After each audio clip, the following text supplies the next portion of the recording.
Elige bien. Segunda vuelta. Es inevitable, Hernando, empezar por esta declaración que tendría que tener algún tipo de explicación. O sea, ¿realmente ustedes piensan que el problema del feminicidio, o sea, tiene que ver con la ociosidad? O sea, bueno, que si no, le damos chamba a la gente, o sea, se va a acabar la violencia contra las mujeres. ¿No? Es evidente que hay causas más allá de lo que señala el profesor Castillo. Eso no se puede negar, pero tampoco se puede negar que hay una responsabilidad del Estado en varios aspectos, ¿no? Y cuando habla el profesor Castillo de que esto tiene que ver con el desarrollo, que esto tiene que ver con la delincuencia, se está refiriendo no solamente a que necesitamos modificar el chip y tratar de hacer respetar a la mujer, de darle todas las condiciones para evitar cualquier forma de violencia, venga de donde venga, y en este caso violencia de género, que efectivamente existe en nuestro país, pero que tiene efectivamente causas estructurales también, ¿no? De un Estado que no asume su responsabilidad en dignificar a la mujer, en dar una educación hasta en los lugares más alejados, donde se entienda que se debe respetar a la mujer, donde incluso en cualquier espacio laboral no se la considera de manera adecuada. La mujer, tú sabes que en nuestro país tiene un salario hasta un 20 veces menor que el hombre. La mujer en los espacios laborales también ocupa mucho menos cargos de decisión que el hombre. Es decir, hay una cultura que alienta la violencia contra la mujer. No es un tema pero solamente alejado de decir, bueno, hay que cuidar a la mujer para evitar Hernando, que sea o sea, hay peruanos ¿no? Físicamente. Pero Hernando, hay peruanos que no son ociosos.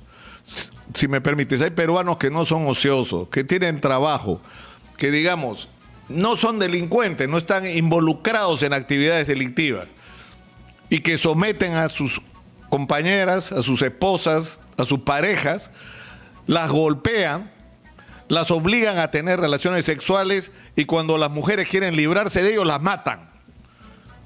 O sea, no tiene que ver con lo... O sea, estamos hablando de una, como dice la organización Manuela Ramos, de una sociedad patriarcal, donde aceptamos como natural que la mujer esté sometida al hombre. Y el discurso del profesor Castillo no ha sido claro en ese sentido. Sí, pues es un problema, y es un problema de ahora. No es que es un problema, como dice Guillermo Bermejo, que hay que ver después, porque no es prioritario.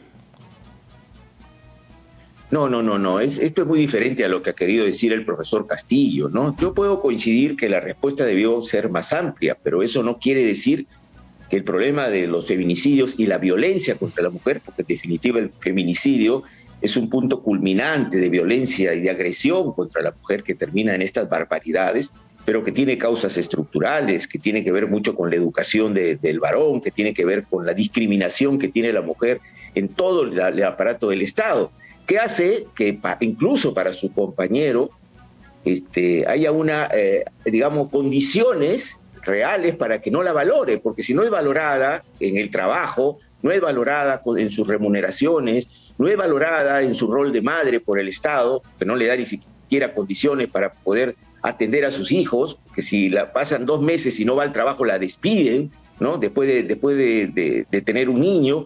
Entonces ahí tenemos efectivamente una sociedad patriarcal, donde no podemos negar que hay conceptos culturales que alientan la violencia contra la mujer y la ociosidad entendida por nuestro pueblo como gente que no tiene acceso a la lectura, a una persona que entiende de que el trabajo de la mujer no vale mucho. Entonces eso alienta obviamente una actitud agresiva hacia la mujer. Entonces yo puedo coincidir que efectivamente debió ampliarse la respuesta, porque hay otras causales, pero es innegable que hay causas estructurales y que tenemos un Estado que no protege a la mujer. Es muy fácil decir, oye, habla claramente del feminicidio, cuando una mujer que es golpeada, luego no puede hacer ni siquiera la denuncia porque tiene que volver a la misma casa donde ha sido violentada y golpeada, ¿no? Entonces, efectivamente tenemos un problema estructural muy serio en nuestra sociedad y tenemos que abordarlo de manera muy sincera, ¿no? No decir, mira la pregunta, la respuesta, perdón, que no es lo suficientemente amplia para decir de que, bueno, independientemente de la situación económica, hay gente que tiene problemas mentales, porque hay que tener problemas mentales para ejecutar un feminicidio, y eso hay que resolverlo. Pero el problema de fondo en nuestro país, el problema de la violencia contra la mujer, no es un tema de palabras, es un tema de que la mujer está relegada económica, laboralmente y socialmente en nuestro país, y eso es innegable. Y eso sí son causas profundas que alientan la violencia, ¿no? Y son formas además de violencia, ¿no? Pero en fin, vamos a dejar por hoy el tema ahí, pero el profesor Castillo se ha ratificado, ha dicho, me reafirmo, nunca más un Estado, dice, ocioso, que no promueve ni protege a las mujeres y muchas veces termina escudando a feminicidas, violadores y corruptos. Pero en fin. Pero no te quepa la menor duda que es así o no es así lo que está diciendo el profesor Castillo. ¿No es verdad? ¿No es verdad que este Estado escuda feminicidas?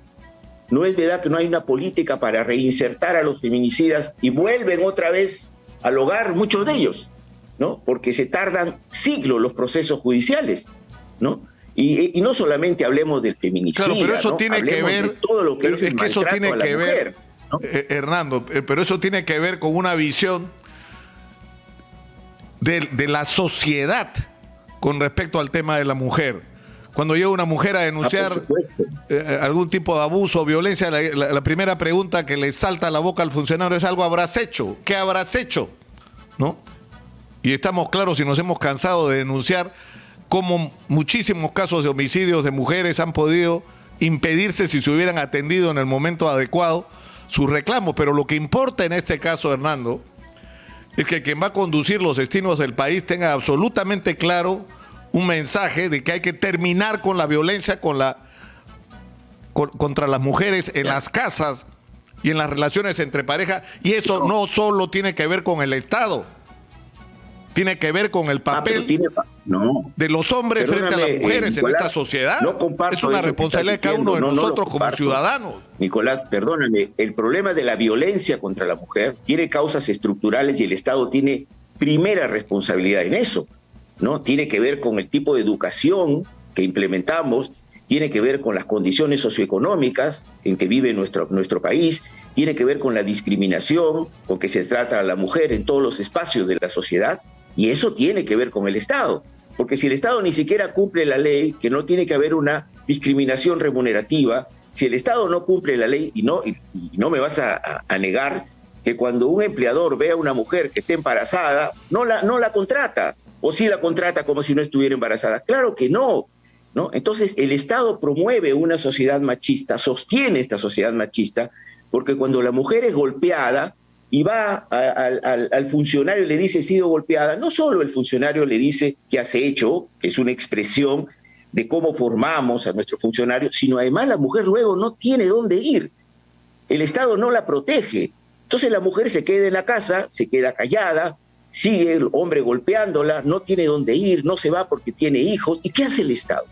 Después nos lamentamos y decimos, no, los feminicidas son feminicidas independientemente de los condicionantes sociales. De ninguna manera, el Estado tiene una primera responsabilidad. Acá hay una sociedad y un Estado que alienta la violencia contra la mujer. Y esos temas de fondo tienen que cambiar.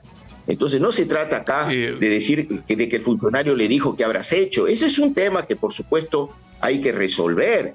El problema es que hay temas de fondo que facilitan la violencia contra la mujer. Bueno, es el punto de vista que sostenemos. Cambiemos de tema. Leopoldo López, de que el Estado asume este tema de manera mucho más integral, ¿no? Hernando, Leopoldo López, dirigente de la oposición venezolana al gobierno de Nicolás Maduro, ha estado, no sé si todavía está en Lima en estos días, pero él ha dicho, es más, creo que íbamos a tener, ojalá que sea posible, una entrevista con él el día de hoy. Ha dicho que, como dirigiéndose a los peruanos, no cometan el error de lanzar al país por un barranco. ¿Cuál es la opinión que tienen ustedes sobre esto? Sobre la presencia de Leopoldo López y sobre las declaraciones que está dando. ¿No era que la señora Fujimori le dijo a Evo Morales cuando opinó que nadie que no es de este país debía opinar? Así dijo la señora Keiko Fujimori, ¿no? Y entonces ahora viene este señor Leopoldo López y opina sobre la situación peruana. En primer lugar, yo creo que los peruanos tenemos la suficiente capacidad de raciocinio y de análisis para no necesitar que venga un señor seguramente pagado por los que están realizando estas campañas, diciendo de que acá lo que se plantea es una sociedad comunista, una sociedad socialista, para que empiece a hablar mal del profesor Castillo, porque eso en definitiva es lo que está haciendo. Y los medios de comunicación, salvo, y voy a ser absolutamente sincero, es una de las excepciones, ¿no? Pero los medios de comunicación alientan esto, sabiendo perfectamente que el señor López es parte de una campaña orquestada para desinformar a la población.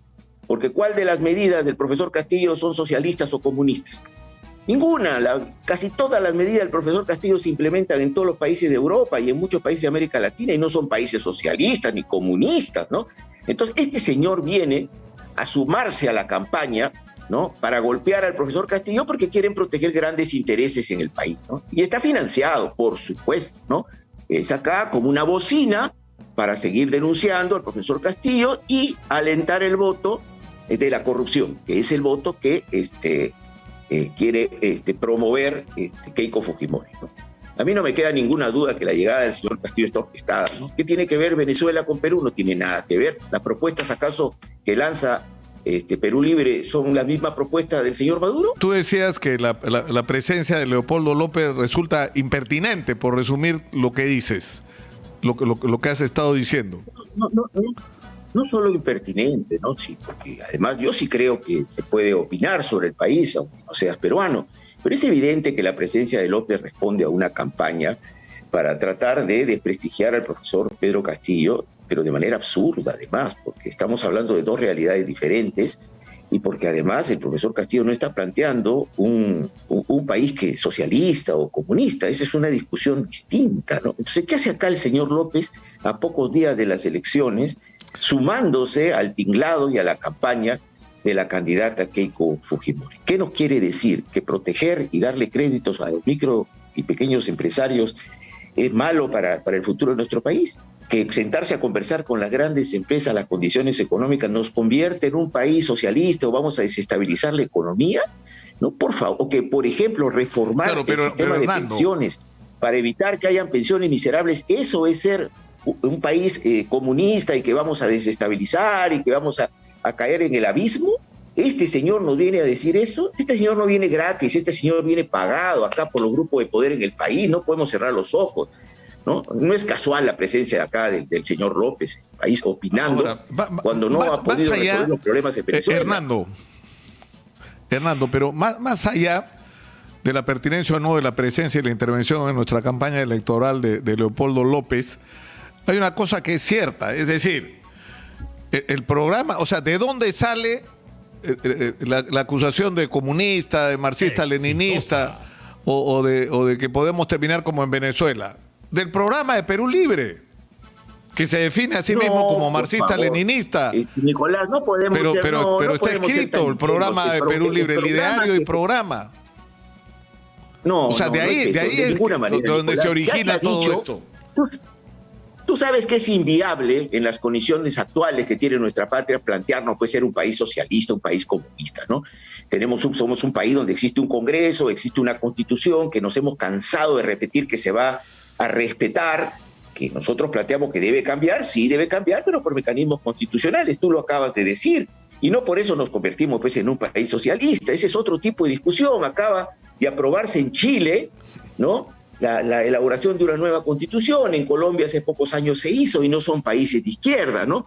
Acá de lo que se trata es que nosotros señalamos que el pueblo debe opinar para que a través de un referéndum, para ver si es o no pertinente una asamblea constituyente. Y eso es absolutamente constitucional. ¿Qué tiene que ver con que vamos a ser un país socialista? Eso no tiene nada que ver. Pero escucha, Nicolás, no se trata de que yo piense que en el futuro, ¿no es cierto?, tener determinado modelo económico social sea bueno o no. Se trata que ahora la propuesta que está haciendo Perú Libre y que hace el profesor Castillo y que la ha presentado públicamente no tiene nada que ver con eso. Tiene que ver fundamentalmente por recuperar la dignidad en nuestro país y terminar con esta tremenda desigualdad. Tener, por ejemplo, derecho a la salud, a la educación, a un empleo digno. Eso, ¿a quién le preocupa? ¿A quién le preocupa que nos podamos sentar con las grandes empresas a conversar las condiciones de estos contratos, ver la factibilidad de alguna modificación tributaria? ¿A quién afecta? ¿Afecta a los pobres? No, no afecta a los pobres. ¿Afecta al pequeño empresario? De ninguna manera. Tú has escuchado hablar al profesor Castillo y conversabas también con Pedro Franque sobre cómo el gobierno de Pedro Castillo se plantea como uno de los temas centrales fortalecer el mercado interno, que la gente tenga mayor poder adquisitivo, que el microempresario tenga acceso al crédito, que la SUNAT no lo esté persiguiendo, sino buscar un nuevo esquema, una nueva visión tributaria, donde la SUNAT se dedique a cobrarle pues a los grandazos que nos deben miles de millones, a cambiar la legislación para evitar la elusión tributaria que impide que ingresen miles de millones a nuestro país para desarrollar los programas sociales.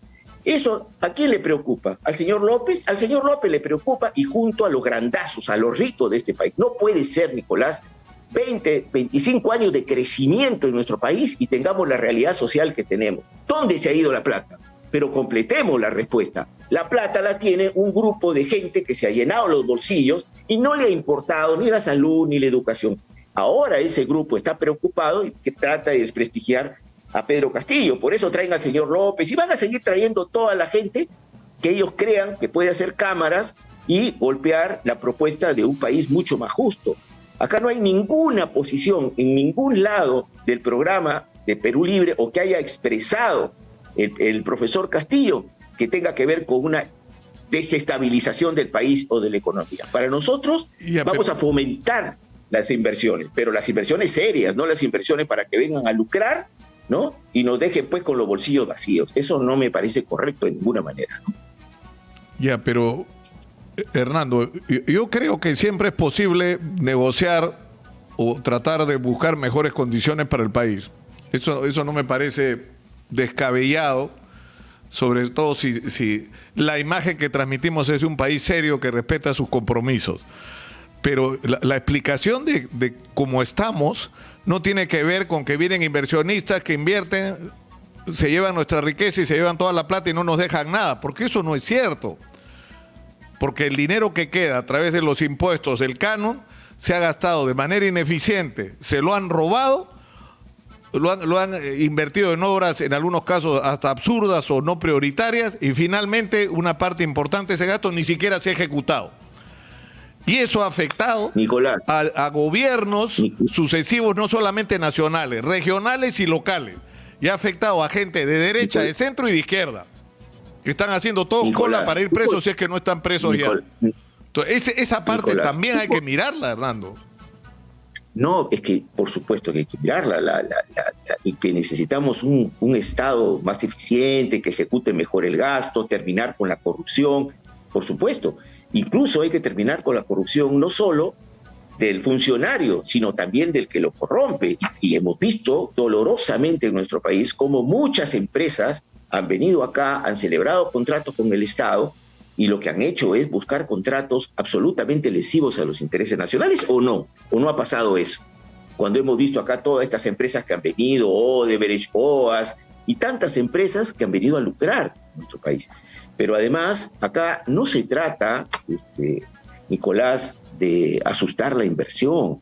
Se trata de promover la inversión, pero sobre todo promover el desarrollo, primero, del ciudadano común, que tenga derechos, y también del micro y pequeño empresario. Nuestro país es un país que se sostiene económicamente, básicamente por la micro y pequeña empresa. Ellos le dan trabajo al 70% de la población.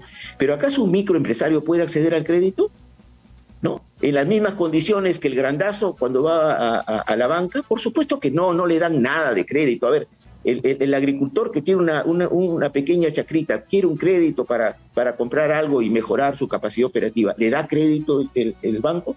No, este es un Estado diseñado para proteger a los grandes, y esto es así, o no le damos 15.000 millones o más de exoneraciones tributarias.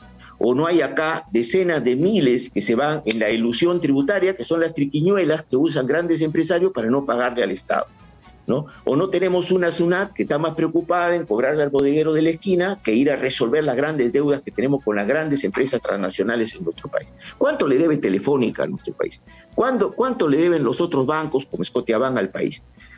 ¿Cuánto le debe LAN al país?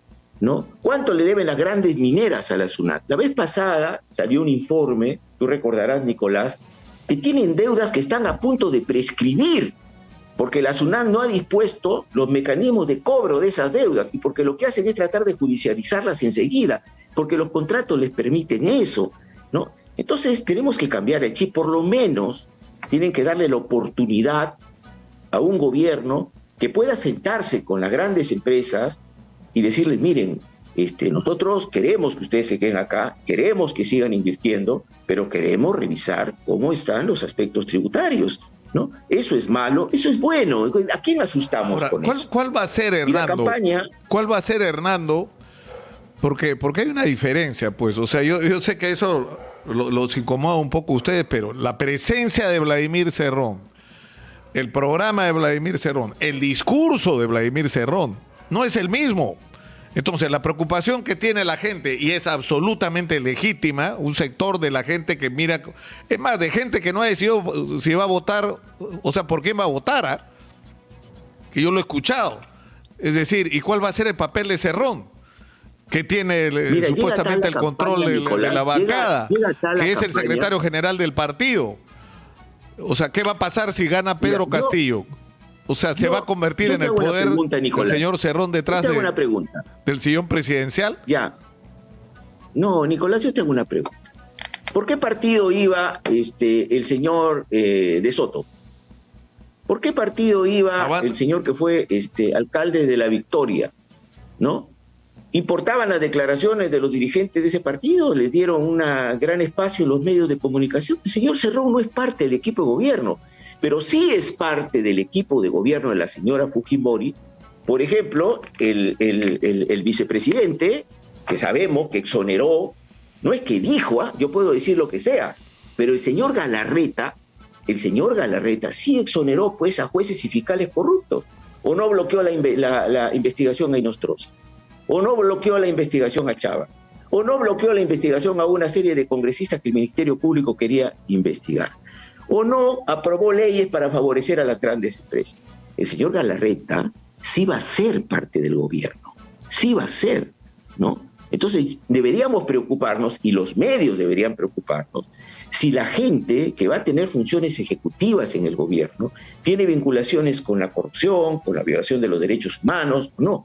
Entonces tú sabes, Nicolás, y es bueno refrescárselo a la gente, así como hablamos de Vladimir Cerrón, que no es parte del equipo de Perú Libre, que además está en un proceso judicial, allí se verá y se demostrará qué pasó realmente en Junín, pero acá tenemos una serie de gente que rodea a la señora Fujimori que no tiene ninguna calidad moral. Podemos hacer realistas si quieres, y nos quedaríamos sin tiempo en el programa. Entonces, por favor, Nicolás, o sea, yo espero que no te sumes a esa campaña de verdad, de desprestigio del profesor Castillo, porque está Vladimir Cerrón. No, los medios nunca se ocuparon. O sea, ¿quién estaba dirigiendo los partidos donde estaban los candidatos? Y ahora me acusan exactamente de lo contrario, Hernando. Y lo único que yo hago... Eso es un absurdo, Nicolás. Hernando, me acusan exactamente de lo contrario, y en un país tan polarizado resulta difícil entender que un periodista haga su trabajo. Es decir, pregunte lo que tiene que preguntar. A veces las preguntas que hacemos los periodistas pueden resultar impertinentes al entrevistado o molestas, pero tenemos que hacer las preguntas. Y si yo pregunto lo de Vladimir Cerrón, sí, es porque existe, pues, es el secretario general del partido y todos los días está a través de sus redes sociales recordando que está ahí y como pretendiendo desmentir, digamos, su importancia, ¿no es cierto? Entonces... Bueno, pero por eso es importante el interrogante, ¿cuál va a ser el papel de este señor o de personas como Guillermo Bermejo, que ahora resulta que es miembro de la Comisión Política de Perú Libre también? ¿Cuál va a ser el papel? ¿Cuál va a ser el papel del señor Galarreta? ¿Cuál va a ser el papel de todos esos funcionarios y asesores que rodean a la señora Fujimori? ¿Cuál va a ser el papel del señor Bustamante o del señor Recoba? A ver, del señor Bustamante, que le debe 9 millones a la SUNAT. ¿Cuál va a ser el papel? ¿Va a dirigir la salud? ¿No? ¿Va a dirigir la salud el señor Recoba? que es un promotor clarísimo, ¿no?, de la lactancia artificial, que ha dicho que el COVID es un psicosocial, que apoyó a las esterilizaciones forzadas, porque él ha dicho que las esterilizaciones forzadas son una fantasía. Ellos van a ser los ministros de salud. ¿No nos preocupa eso? El señor Cerrón no tiene ningún cargo ejecutivo y ya el señor Castillo se encargaba. ¿Qué pasó? Se nos congeló hasta la saciedad de decir, ¿no? Ahí estamos, de Pedro Castillo. Sí, ¿qué pasó? Perdimos. Exitosa. Sí. Hernando, ¿estás ahí? Perdóname, sí. Es que está intensa la entrevista por eso. Nicolás, te decía... Hernando. Sí, y decía Nicolás, sí, que el señor Cerrón tiene todo el derecho a opinar, es el secretario, el presidente del partido, pero ya el profesor Castillo ha señalado claramente: yo voy a hacer gobierno, yo voy a tomar las decisiones, y el señor Cerrón puede opinar lo que crea conveniente, pero eso no tiene nada que ver porque con hasta lo han pechado, o Wenceslao Cerrón, poco menos que le ha dicho: a ver, pues rompe con el partido, a ver, pues, más o menos es lo que le ha hecho Wenceslao en una declaración pública. No, Valdemar, Nicolás, Wenceslao le cambió el nombre, Valdemar Cerrón. No hay ninguna declaración de Vladimir Cerrón en esa dirección. Yo creo que están obsesionados con Vladimir Cerrón. La señora Keiko Fujimori mencionó como 10 veces a Cerrón. ¿Y qué tiene que ver? ¿No? Acá estamos, ¿no es cierto?, con una gestión, con una propuesta, con un proyecto que dirige el profesor Castillo, y ya está. Bueno, si están tan obsesionados con el señor Cerrón, vayan a entrevistarlo y que diga lo que quiera decir. Tiene derecho a opinar, ¿no?, como cualquier ciudadano. Pero nosotros sí estamos preocupados, muy preocupados, por ese entorno lleno de denuncias y sentencias de corrupción que tiene la señora Fujimori. Yo no estoy especulando con si el señor Cerrón el día de mañana va a tener alguna injerencia en el gobierno. No, yo estoy preocupado porque ahora el entorno de la señora Fujimori, la gente que lleva al frente de sus propuestas, la mayoría tiene una serie de denuncias y además una hoja de vida absolutamente sinuosa, ¿no? Y además yo dudo de su sinceridad. Uno le escucha al señor Rospigliosi opinar y ve lo que opinaba hace poco menos de 2 años y la verdad que es vergonzoso, ¿no? Y varios de los que están allí. O sea, qué catadura moral para poder conducir el país. ¿Qué va a pasar con la lucha anticorrupción, Nicolás? A ver, dime, con una persona que tiene una denuncia fiscal para 30 años por lavado de activos, ¿va a fortalecer los sistemas anticorrupción? ¿No? ¿Va a presidir un comando nacional anticorrupción? Por favor, Nicolás, esa es la gran diferencia, ¿no? Hernando, tenemos lamentablemente que terminar por hoy. Mira, hablamos de todo menos de lo que íbamos a hablar, del tema de salud. Pero yo creo... La verdad nos interesaba más porque hay una propuesta seria. No, pero Hernando, yo creo que es importante poner sobre el tapete las preocupaciones de la gente que está del otro lado. O sea, no te digo de los dirigentes, de los candidatos, ¿ah?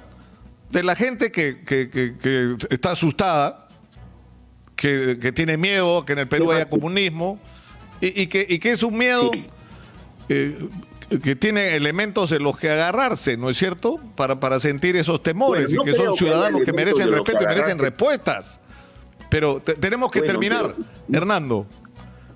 Solo una frase, Nicolás, ¿no? Yo entiendo que hay que dar respuestas a la gente, pero la verdad, la vergüenza de algunos titulares para inducir, como el que sacó El Comercio el otro día, que Perú Libre va a expropiar los fondos, realmente denigra al periodismo honesto en nuestro país. Y ustedes tendrían que decirlo, Nicolás, no puede ser, ¿no? No solamente el despido de la señora Clara Ospina, sino ese tipo de titulares, pues, ¿qué clase de prensa tenemos en el país? Entonces los periodistas honestos tienen que decirlo, ¿no? Lo menos que espera la gente es que se le informe de manera seria, porque los medios se deben a la gente, no a los intereses de grupos económicos. Yo quería señalar esto, Nicolás, y esto está absolutamente corroborado. Puedes ver el titular de hace 2 días del Comercio. Algo vergonzoso realmente.